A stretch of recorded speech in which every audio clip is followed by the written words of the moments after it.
하나님께서 우리에게 주시는 말씀, 계속해서 우리가 사도행전을 보고 있습니다. 사도행전 16장 6절부터 15절까지 말씀입니다. 사도행전 16장 6절부터 15절까지의 말씀을 우리가 교독하며 읽겠습니다. 제가 먼저 읽습니다.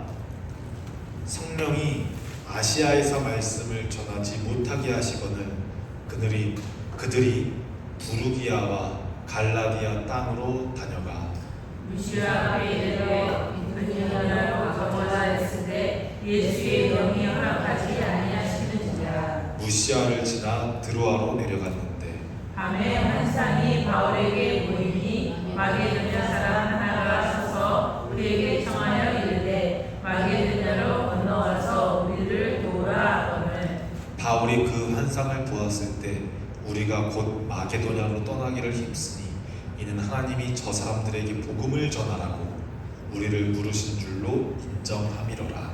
우리가 드로아에서 배로 떠나 사모드라게로 직행하여 이튿날 네아폴리로 가고 거기서 빌립보에 이르니 이는 마게도냐 지방의 첫 성이요 또 로마의 식민지라. 이 성에서 수일을 유하다가 안식일에 우리가 기도할 곳이 있을까 하여 문막 강가에 가가 거기 앉아서 모인 여자들에게 말하는데 두아디라시에 있는 자색옷감 장사로서 하나님을 섬기는 루디아라 하는 한 여자가 말을 듣고 있을 때 주께서 그 마음을 열어 바울의 말을 따르게 하신지라. 그와 그 집이 다 세례를 받고 우리에게 청하여 이르되 만일 나를 주 믿는 자로 알거든 내 집에 들어와 유하라 하고 강권하여 물게 하리라. 아멘. 우리 계속해서 사도행전을 보면서 베드로와 바울의 이야기를 교차적으로 보았었습니다. 그래서 우리 지난주에는 할례하지 않는 문제로 인하여 예루살렘 의회가 열렸던 것을, 우리로 치면은 총회, 9월 달에 열리는 총회이지요. 총회가 열려서 그들도 우리와 똑같은 성령을 받은 자입니다 라고 베드로가 나서서 말했던 장면을 보았습니다. 이 일이 끝나고 이제 사도 바울은 다시 한번 선교 여행을 떠나야겠다 다짐합니다. 지난번에는 1차 선교 여행 다녀왔었습니다. 그런데 이번에는 조금 더 동쪽으로 가고자 했습니다. 조금 더 동쪽 아시아 지역으로 가려고 했습니다. 지난 1차에서는 터키 지역의 서쪽과 터키와 가장 가까운 유럽, 그리스의 하단부에 있는 여러 섬들, 아테네도 그 중에 하나이지요. 그곳에 왔다 갔는데 이번에는 조금 더 동쪽 아시아 지역으로, 서아시아 지역으로 가야겠다라고 마음먹었던 바울이었습니다. 그렇게 해서 2차 전도 여행을 가는데 갑자기 오늘 우리가 초반부에 읽은 말씀처럼 성령께서 아시아로 가지 말라고 말씀하셨습니다. 바울은 계속해서 동쪽으로 가려고 했는데, 비두니아 쪽으로 가려고 했는데 예수님의 이름까지 나옵니다. 예수의 영이 그쪽으로 가는 것을 허락하지 않으셨습니다. 우리의 입장에서 보았을 때, 전도를 하는 우리 입장에서 보았을 때, 사역을 하는 우리의 입장에서 보았을 때, 교회를 다니고 있는 사람으로서의 우리의 입장으로 보았을 때 계획이 막히는 것은 위기입니다. 계획이 막히는 것은 낭패입니다. 그런데 하나님께서는 막으시는 것으로 끝내지 않으시고 새로운 길을 여셨습니다. 동쪽으로 갈 것이냐 서쪽으로 갈 것이냐, 그 중간에 있는 드로아라고 하는 도시에서 바울은 밤에 환상을 보게 됩니다. 근데 내가 평소에 보지 못했던 사람, 그리스보다 더 위쪽과 왼쪽, 한마디로 서방 유럽, 이때는 유럽이란 이름은 없지만, 유럽이란 이름을 가지고 있지는 않지만 서방에 있는 마케도니아 사람 하나가 와서 우리에게 복음 좀 전해주라, 우리 좀 도와주라 라고 청하는 환상을 드로아에서 보게 됩니다. 사도 바울은 다메섹 가는 도상에서 예수님을 만났던 사도 바울은 이것은 하나님께서 나를 서쪽으로 인도하시는구나, 어쩌면 동쪽으로 서아시아 쪽으로 가려고 했던 것이 나의 교만일 수 있겠구나, 나의 생각이었을 수 있겠구나 하는 것을 인정하고 곧장 배를 타고, 왜냐하면 그리스보다도 더 서쪽에 있는 거니까요, 곧장 배를 타고 마케도니아로 떠나게 됩니다.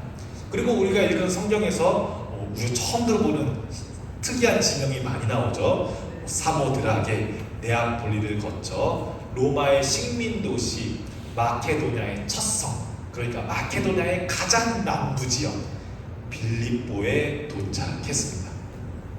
빌립보도 역시 거대한 제국, 로마 제국에 있는 식민지였는데요, 전략적 요충지이자 로마 군인들 중에 퇴역한 군인들이 많이 정착한 로마 시민들 도시였습니다. 이제 이쯤 와 있으면 예루살렘으로부터는 거리가 엄청 멉니다. 이제 유대인 보기가 꽤 쉽지 않습니다. 유대인이 없다는 건 뭐가 없다는 말과 같은지 아십니까? 그렇죠. 엄밀히 말하면 성전은 예루살렘에 있는 것 그 한 곳이고, 유대인들이 성경 읽고 안식일에 성경 읽고 기도하는 곳 회당이 없습니다. 이제는 유대 전통에 따르면 회당을 세우려면 성인 남성 10명은 있어야 회당을 세울 수가 있습니다. 그 지역에. 그런데 그 10명도 없는 곳이 이곳입니다. 그 조건이 충족되지 않은 곳이었습니다. 그래서 사도 바울은 안식일이 됐는데 여기는 이제 회당이 없거든요. 이전에는 회당에 가서 여러분 예수라는 분을 아십니까? 라고 하면서 복음을 전할 수 있었거든요. 여러분들이 읽고 있는 그 성경 있죠? 여러분들 지금 이사야 읽고 있죠? 창세기 읽고 있죠? 이것을 완성하러 예수님께서 오셨어요. 이렇게 전달하면 됐었거든요. 근데 지금은 회당도 없어요. 그래서 기도할 곳이 어디 없나? 몇 절에 나와 있죠? 13절에 나와 있습니다. 안식일에 우리가 기도할 곳이 있을까 하여 문 밖 강가에 나가 거기에 앉아서 모인 여자들에게 말하는데, 한번 사진을 넘겨주시겠어요? 제가 이번에 성지순례 갔을 때 갔던 곳인데, 이곳이 바로 빌립보, 지금 이곳이 장소가 빌립보인데요, 빌립보에 있는 한 개울가입니다. 이곳이 가장 먼저 첫 유럽인 세례를 받은 곳, 첫 유럽인의 세례를 받은, 루디아가 세례를 받은 그 강가입니다. 이곳은 그래서 이제 빌립보 교회가 처음 생긴 곳인데요, 이곳에 이제 반대편, 제가 사진을 찍고 있으니까 여기서 보고 있겠죠. 사진을 찍고 있는 목사님들을 제가 찍었는데, 이 반대편에는 이제 빌립보 루디아 기념교회가 있습니다. 넘겨주시죠. 네, 여기서 이제 저는 사진을 찍고 바로 맞은편, 길도 건너서 아닙니다. 바로 이 강 위에 사진을 찍고 제가 바로 사진을 넘겨받아서 했는데, 이곳에 이제 루디아 기념교회가 있습니다. 빌립보 루디아 기념교회죠. 네, 다시 넘겨주십시오. 네. 이제 제목으로 보여주시면 되십니다.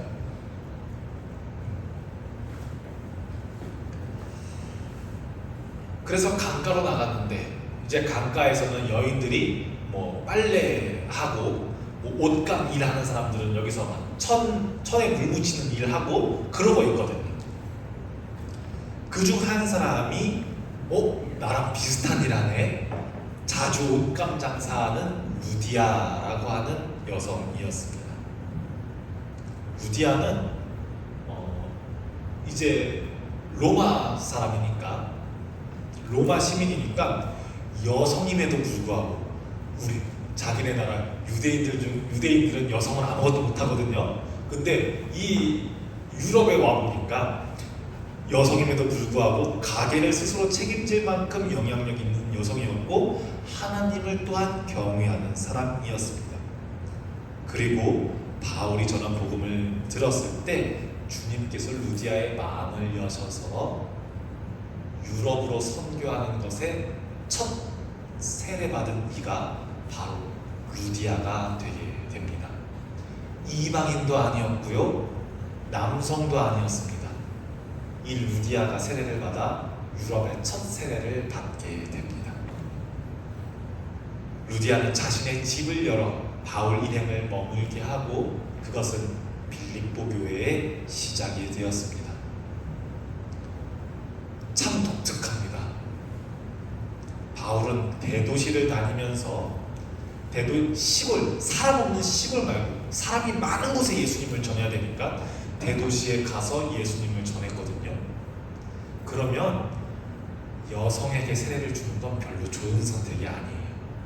왜냐하면 여성 말은 잘 안 듣습니다. 여성에게 가르침을 받으려 하지 않습니다. 그럼에도 불구하고 저 루디아는 나의 동역자라고 바울은 말합니다. 파격적인 기독교의 메시지가 들어있습니다. 아니, 여성에게 세례를 주는 것도 모자라서 나의 가르침을 받은 나의 부하입니다 라고 말하는 것이 아니라 내가 당신들에게 예수를 전하는 것처럼 내가 예수 전하는 것을 함께 돕는 나의 동역자 루디아라고 루디아를 표현합니다. 여기서 우리는 복음의 힘을 봅니다. 여기서 우리는 교회가 어떤 모습이어야 하는지를 엿보게 됩니다. 복음은 경계를 허물었습니다. 성별도 넘어섰죠, 신분도 넘어섰죠, 민족도 넘어섰죠, 회당이라고 하는 장소도 넘어섰습니다.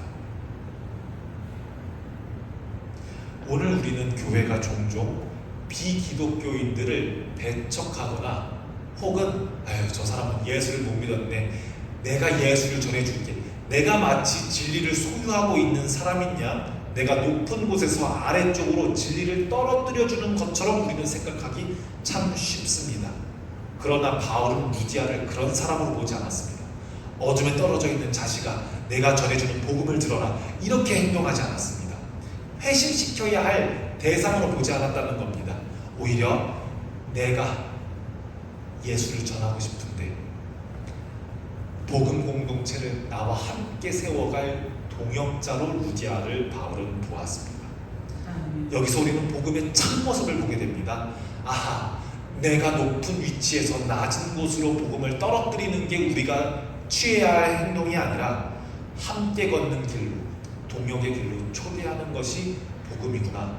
전도라고 하는 것이 미개한 이들에게 예수 복음을 전하는 것이 아니라 내가 받은 사랑을 당신도 나와 함께 거할 수 있도록, 당신도 함께 흘러가게 할 수 있도록 내가 받은 사랑을 그저 전해주어 동역자로 삼는 것이구나 라는 것을 볼 수 있습니다. 이제 말씀을 마치려고 합니다.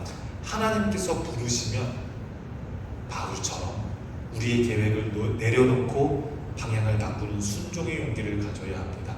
바울은 아마 자기가 유럽으로 가게 될지는 꿈에도 몰랐을 겁니다. 이것 때문에 기독교는 유럽에서 부흥하게 됩니다. 만약 바울이 이렇게 안 갔으면 종교개혁이 독일에서 일어나지는 않았을 것 같아요. 어쨌든 이렇게 마게도냐를 통하여서 유럽 선교의 물꼬를 트게 되고 바울은 진짜 이탈리아가 있는 로마까지 가게 됩니다. 사도 바울의 행동을 통해서 우리는 무언가 알 수 있습니다. 다른 배경과 다른 신분을 가진 사람을 존중해야지.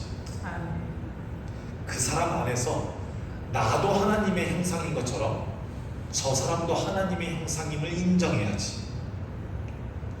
복음 안에서 서로를 사랑해야 할 낮은 대상이 아니라 함께 복음을 살아낼 동역자로 바라봐야지 하는 자세입니다. 오늘 우리 본향교회의 신앙이 강가에서 루디아를 만난 바울의 신앙이 되기를 소망합니다. 그것이 참 기독교인이 가져야 할 모습인 줄로 믿습니다. 기도합니다. 하나님, 아시아에서 유럽으로 발걸음을 돌리게 하신 주님의 인도하심을 기억합니다. 강가에서 루디아를 만나 복음 공동체를 시작하게 된 것처럼, 빌립보 교회가 시작된 것처럼 우리의 삶 속에서도 복음을 전하고 함께 걸을 동역자를 만나게 하여 주심 감사합니다. 다른 배경과 다른 신앙을 가진 이들을 배척하고 무시하는 대신 존중하고 환대하는 마음으로 품게 하여 주시옵소서. 우리 본향교회가 복음으로 경계를 허무는 울타리를 무너뜨리는 공동체가 되게 하여 주시옵소서. 예수님의 이름으로 기도합니다. 아멘.